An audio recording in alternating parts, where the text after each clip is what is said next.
So let's talk about cultural appropriation. Okay. Over the weekend, a high school girl, just a random high school girl, not a public figure, not a celebrity. She tweeted a picture of herself in her prom dress, and innocent enough, she thought, right? And she was tweeting it out to her, whatever, a few hundred followers. And she was wearing, I guess, a Chinese style dress. And so a Chinese man, Chinese American man, it seems, saw this tweet and he thought, well, let me attack this high school girl. And yeah, let me just do that. Let me try to ruin her day and her week for no reason. So he screenshotted the tweet and he sent his own tweet saying, my culture is not your damned prom dress. My culture is not your prom dress. Which, I mean, he's right about that. She never claimed it was. I don't think she ever, I didn't scroll through all her tweets, but I don't think she ever said, I'm wearing Chinese culture today. I'm wearing the entirety of Chinese culture today. No, I think she's just wearing a dress. Just a dress is a dress, you know. But his tweet attacking this girl, cyberbullying her basically, got somehow 170,000 likes. 170,000. And it sparked this avalanche of criticism on this girl. And it started a conversation about cultural appropriation. And this goes back to something I talked about last week, where you see now how everybody who's on the internet now gets treated like a public figure. That everybody gets this intense scrutiny over everything they say and do. And anyone at all, no matter who they are, even if just some 17-year-old girl going to prom, anyone can come under national backlash for something. And so I guess this girl, her number was up for that. So now, ironically, this guy, Jeremy Lamb is his name, and he's pictured in his Twitter avatar wearing a baseball cap, board shorts, and a t-shirt. None of which are traditional Chinese garb, I'm pretty sure. In fact, even his name, Jeremy, is not Chinese. That's most certainly Western. And according to an internet search that I just did a minute ago, just for an example, okay, the most popular male name in China right now is Zhang Wei.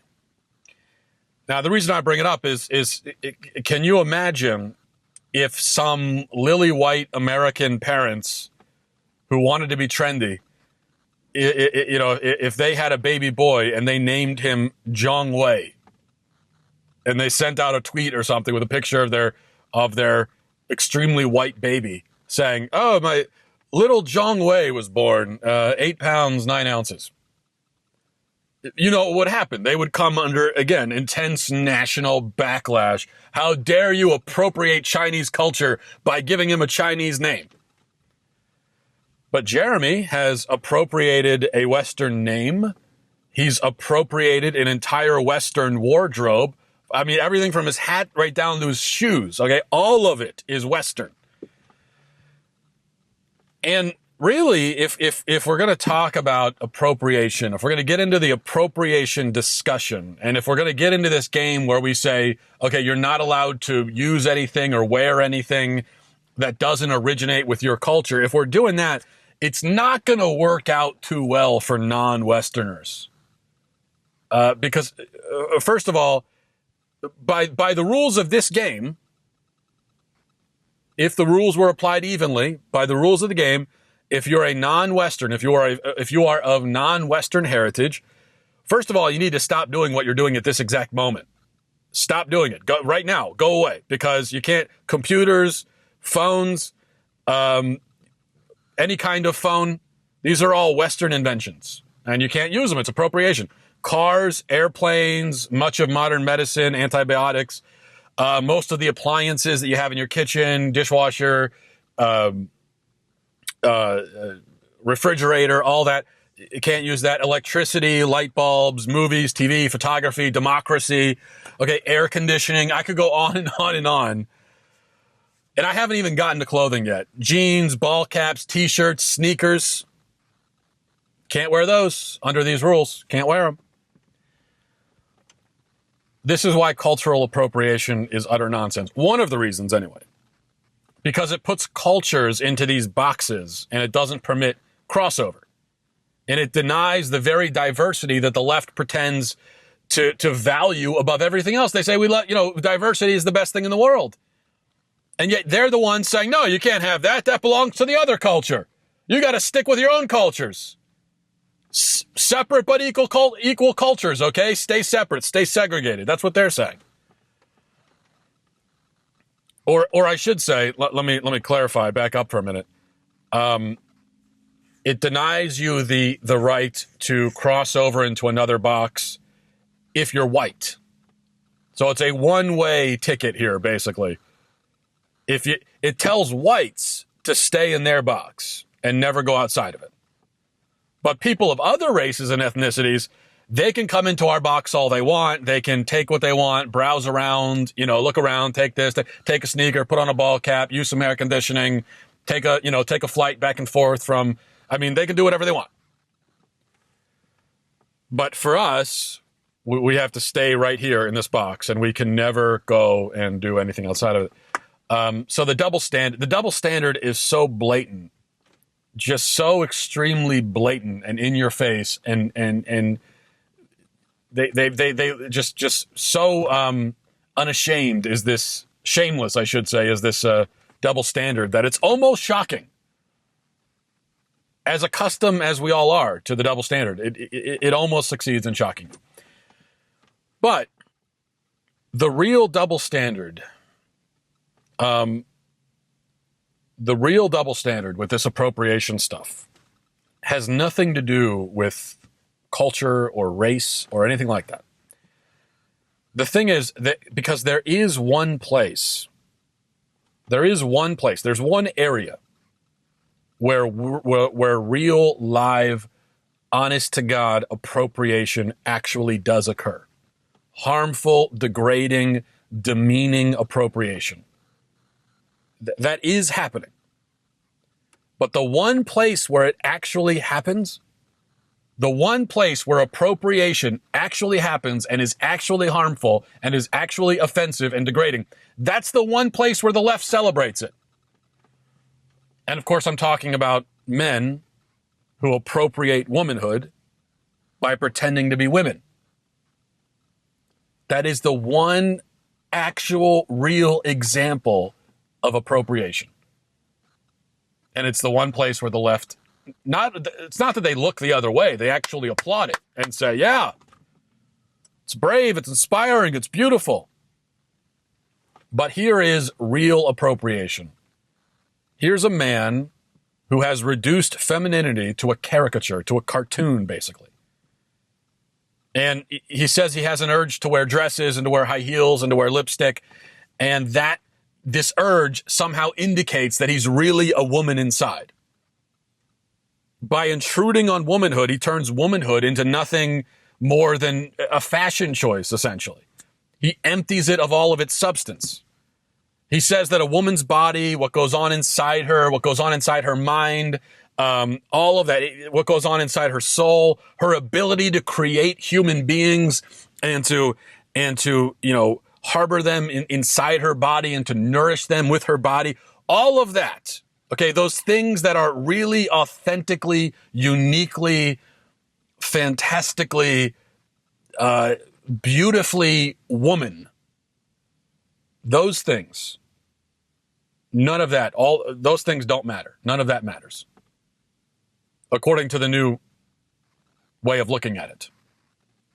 Because in order for the man to take part in womanhood, well, then we've got to strip womanhood of all the things that are unique to it, because he can't have any part of that.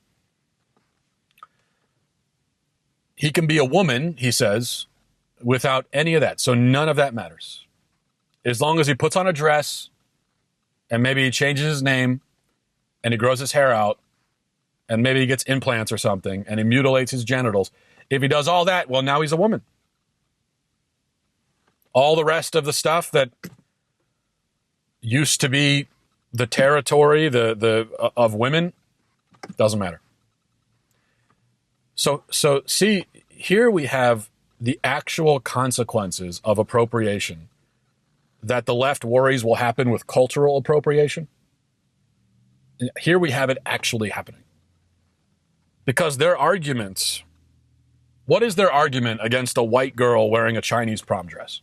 What's their argument against it? Why are they worried about it? What's the big deal? Well, according to them, by wearing the dress, she reduces Chinese culture to a fad and to a novelty. She takes part in it. She benefits from it. She borrows its beauty. She kind of like steals it without understanding it. And thus she makes it into something superficial and hollow and just like something to parade around, like a costume, basically. She turns Chinese culture into a costume. That's the argument. Now, that doesn't really happen when a white person wears a Chinese dress, or when a white person, I don't know, whatever else gets them accused of listens to Beyonce or something like that. That doesn't do any harm to anybody. It doesn't cheapen Chinese culture, black culture. It doesn't. Because cultures intermingle, they blend, and fashions and styles change. And so there's this exchange between cultures that goes on. And that used to be what the left, celebrated and said we should be doing, is this intermingling and exchange of cultures. But womanhood and manhood, on the other hand, are absolutes. They are poles, okay? They're like north and south poles. And when men come in and they blur those lines, they really do blur the lines that give women their identity. Because this is what in order to have an identity, there must be lines of distinction. And it used to be, and it still is scientifically, but our culture doesn't recognize it anymore. It used to be that we all recognized that there were certain lines that defined a woman. And those lines were really obvious. Among them, as I said, she can create a person. Okay, she can conceive a person within her and bring that human being into the world. I mean, this is it's like a supernatural ability. It's such an incredible power that she has. The fate of all human civilization rests on the woman because we need the woman to propagate civilization. Of course, the woman needs the man to take part in that, but the woman has this very essential role of actually harboring the child, bringing the child forth. And then the child, even when he's born, after he's born, the child has a real physical need for the mother. Technically, the child doesn't even need the man. I mean, kids do need their fathers, don't get me wrong. But a newborn child has a physical need for the mother. The newborn won't even notice his dad for like several months. Believe me, I've had 3. He needs his mother. So there's that motherly, maternal connection, and it's just that those were the things that used to define womanhood. But we've torn down those lines. We've destroyed them. We've obliterated them for the sake of these cross-dressing men. And so the LGBT lobby has actually done to womanhood what the left says this girl did to Chinese culture. But the girl in the Chinese prom dress is villainized. A man in a prom dress is canonized. The girl in the dress is accused of turning Chinese culture into nothing but a dress. The man in the dress actually has turned womanhood into nothing but a dress. He's actually done it. At least in the eyes of society. Yet he gets away with it. It's incredible. All of this talk about appropriation, here it is. It's actually happening. Let's talk about that. And it's doing real harm to women. It's part of the reason why now you got to worry about your daughter ending up in a locker room or in a bathroom with a man. Because of this. Men have come in and appropriated women. They've even taken their bathrooms from them and their locker rooms, their private, intimate spaces. Men have come in and taken. Or I should specify, the LGBT camp has come in and taken it. So how is this happening? How is this being allowed to happen? Well, the answer is, it's as I've explained in the past, the left has what I call a victim pyramid or a victim hierarchy. Now, we know that victimization is currency on the left. Victimization is power on the left. And whoever is the most victimized victim of all, well, they're going to have the most power. They can do whatever they want and they can't be questioned. So there's this jockeying for position among the various demographics on the left. Who can be the most victimized? And there's always this competition about who's the most oppressed, who's the most persecuted, who's the most bullied, and so on and so forth. Right now, the LGBT folks are at the very top of the victim hierarchy. They're all the way at the top. They've ascended to the peak. And this is a big moment for them, where they're here at the top and they're reaping all the benefits. And what it means is that they can do whatever they want, and nobody can criticize them. And really, the transgenders have even ascended to the top of the top, which is what, wow, now you find even, I saw some headline on Twitter recently that gay men are being told that they can't dress as drag queens anymore because, oh my gosh. Just try to wrap your head around this. The new thing that I've seen is that gay men cannot dress like drag queens because they're appropriating from transgenders. Okay, that's what men in dresses are appropriating from other men in dresses. So anyway.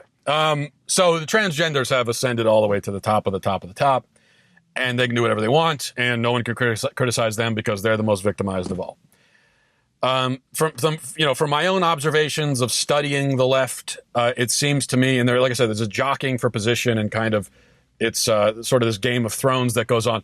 But right now, transgenders at the top, and then the rest of the LGBT, XYZ squad, they're there right underneath them.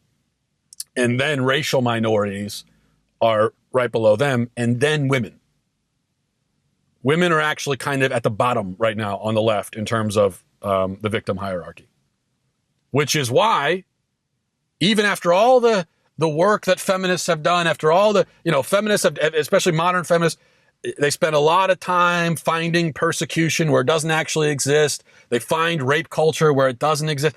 But meanwhile, that you've got actual dudes walking into their bathrooms and their locker rooms, and they're not allowed to complain about that. They can complain about man spreading on the subway. They can complain about anything else, but they can't complain about that. They've basically been told, shut your mouth and go with the program. And for the most part, on the left and the feminists, most of them do. They're put in their place by the LGBT, and so they just go along with it. So that's why, that's how we've ended up in this really absurd situation. And I'm sort of waiting, and it's happened a little bit. There's been a few examples of it. There have been a few liberal feminists who have sort of very gingerly ventured into the territory of kind of criticizing the transgender thing. But I'm waiting for the moment when the feminists really just get fed up with it and they say, you know what? No, we're not going to tolerate this anymore. I mean, they've spent all this time telling men that you're not even allowed to have opinions about women's issues if you don't have a uterus. That's been their refrain for decades. They've said no uterus, no opinion. And now they've got to sit there and just deal with it while men not only have opinions about women, but actually become women without uteruses, and they're not allowed to. So eventually, I think the feminists are going to get fed up with it, and there's going to be a full-on civil war on the left over this issue. But as it stands right now, men can appropriate all they want. And it's the one kind of appropriation that the left never says anything about. And that is the real reason why appropriation is nonsense. All right. Have a great day, everyone. Godspeed.